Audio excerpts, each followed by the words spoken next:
Hello friends. सो ऐसे आपने पिछले कुछ टाइम से देखा होगा कि स्टॉक मार्केट गिर रहा है right? और ये सिर्फ इंडिया का नहीं है।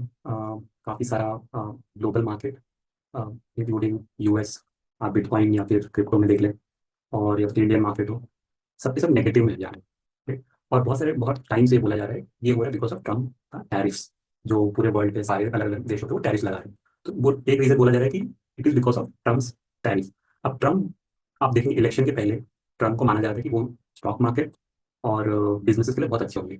तो ऐसा क्या हुआ कि अब ट्रम्प को ऐसे टैरिफ लगाने पड़ रहे हैं जो कि बिजनेसेस और स्टॉक मार्केट के लिए या क्रिप्टो मार्केट के लिए अच्छा नहीं है। इलेक्ट होने से पहले ट्रम्प हर चीज बिजनेसेस, स्टॉक मार्केट और क्रिप्टोज के लिए बहुत ही बुलिश साउंड कर रहे थे कि उनके आने के बाद ये सब चीज़ें और अच्छी हो जाएंगी।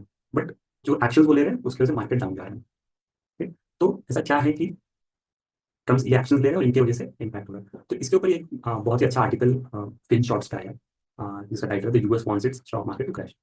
वन, इसका लिंक मैं डिस्क्रिप्शन में डालूंगा, आप देख सकते हैं। तो गो थ्रू करते हैं कि क्या रीजन इसमें बताने की कोशिश की गई है।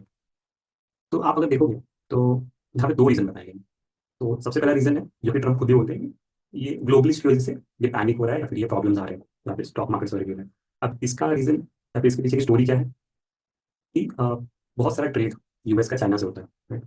तो यूएस का बहुत सारा ट्रेड डेफिसिट है विद चाइना राइट। तो जो भी चाइना के पास यूएस डॉलर्स आता है बिकॉज ऑफ ट्रेड्स, वो क्या करते हैं उससे वो ट्रेजरी बॉन्ड्स खरीद लेते हैं यूएस के लिए। It's like lending money back to America.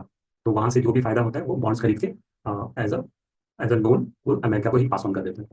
But because अभी जो टैरिफ ट्रम्प लगा रहे हैं ऑन चाइना, तो ट्रम्प का कहना है because of all this China जो है डंप कर रहा है right? बस उनका ट्रेड डेफिसिट कम हो रहा है right? तो चाइना के पास डॉलर्स कम हो जाएंगे बिकॉज उनका ट्रेड कम हो गया है। और उसकी वजह से चाइना कम उल्टा वहां के बॉन्ड्स सेल कर रहा है राइट। तो ये एक रीजन ट्रम्प बोलते हैं, ट्रम्प बता रहे हैं ये रीजन हो सकता है। बट एक दूसरा रीजन है जो ट्रम्प के एक्शंस पे बोलता है right? तो वो है Trump administration itself might be allowing stock market to fall. इसका मतलब ये ट्रम्प खुद चाह रहे हैं कि स्टॉक मार्केट या फिर क्रिप्टो मार्केट फॉल करे और पैनिक हो। उसका रीजन क्या है? उसका रीजन ये है कि यूएस का जो डेट है right? यूएस जो आपने कई बार सुना होगा, यूएस ने डेट लिया है उसको रीपे करना है और उसका डेट जो है अब 34 ट्रिलियन से पहुंच गया है right? तो ये बहुत ही बड़ा अमाउंट है और करंट सिचुएशन क्या है कि $7 ट्रिलियन का जो डेट है उनको रीफाइनेंस करना है रिसेंटली। तो अब जो इंटरेस्ट रेट्स है वो 4.8% है अमेरिका में राइट नाउ। तो अगर रीफाइनेंस करना है $7 ट्रिलियन में उनको करीबन बहुत बड़ा अमाउंट ये होगा राइट, रीफाइनेंस करने के लिए इतना इंटरेस्ट पे करने के लिए। तो अब ट्रम्प क्या चाहते हैं कि हमको इस रेट पे रिफाइनेंस नहीं करना है। तो ट्रम्प जो जो टैरिफ लगा रहे हैं, जो भी एक्शन ले रहे हैं, उसकी वजह से क्या हो रहा है, मार्केट में पैनिक क्रिएट हो रहा है right? तो लोग क्या कर रहे हैं, पैनिक की वजह से स्टॉक मार्केट या फिर रिस्की स्टॉक्स या फिर बोलते हैं कि stock market is more riskier than US bonds या बॉन्ड मार्केट राइट। तो इन रिस्क की वजह से लोग स्टॉक मार्केट में सेल कर रहे हैं और बॉन्ड्स खरीद रहे हैं। और इसकी वजह से क्या हो रहा है, बॉन्ड्स की डिमांड बढ़ रही है right? क्योंकि स्टॉक मार्केट से बॉन्ड्स की तरफ जा रहे हैं तो बॉन्ड्स की डिमांड बढ़ रही है और उसकी वजह से उसके यील्ड्स और इंटरेस्ट रेट्स डाउन जा रहे हैं। तो बेसिकली इंटरेस्ट रेट डाउन जा रहा है। अब इंटरेस्ट रेट डाउन जाएगा तो रिफाइनेंस करने में या फिर ये लोन वापस से उठाने में जो अमेरिका को है कम इंटरेस्ट पे करना पड़ेगा इन लोन्स पे।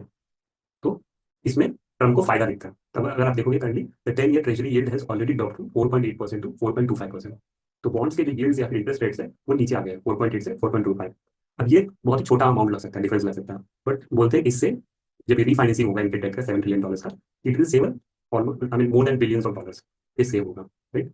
एंड दूसरी चीज ये है कि लास्ट ईयर अगर आपको पता होगा कि फेड जो है ऐसा एक्सपेक्टेड था कि फेड जो है 2025 के स्टार्ट में around 2 to 3 interest rate cut करेगा। बट रिसेंटली ये हुआ बिकॉज इन अमेरिका में ग्रोथ अच्छी थी और एम्प्लॉयमेंट का डेटा उतना खराब नहीं था।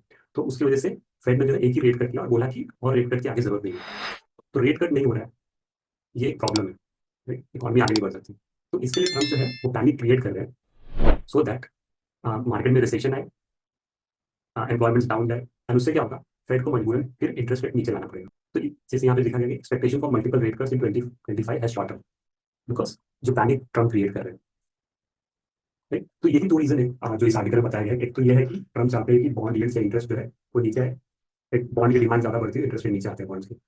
तो उससे रीफाइनेंस करने में गवर्नमेंट को, अच्छा अमेरिकन गवर्नमेंट को एक फायदा हो सकता है बिलियंस ऑफ डॉलर्स का। एक पैनिक क्रिएट करने का रीजन ये है। दूसरा है कि इस पैनिक की वजह से जो मार्केट है या फिर इकॉनमी है वो रिसेशन में जा सकती है।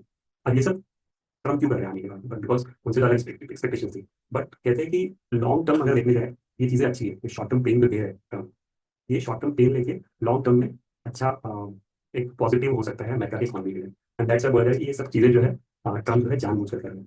अब आपको क्या लगता है कि ये रीजन वैलिड है, या आपको लगता है कि नहीं ये रीजन सही नहीं हो सकते, गलत हो सकते, जो भी है आपको जो भी लगता है आप कमेंट करें। That's all in this video, thank you for watching.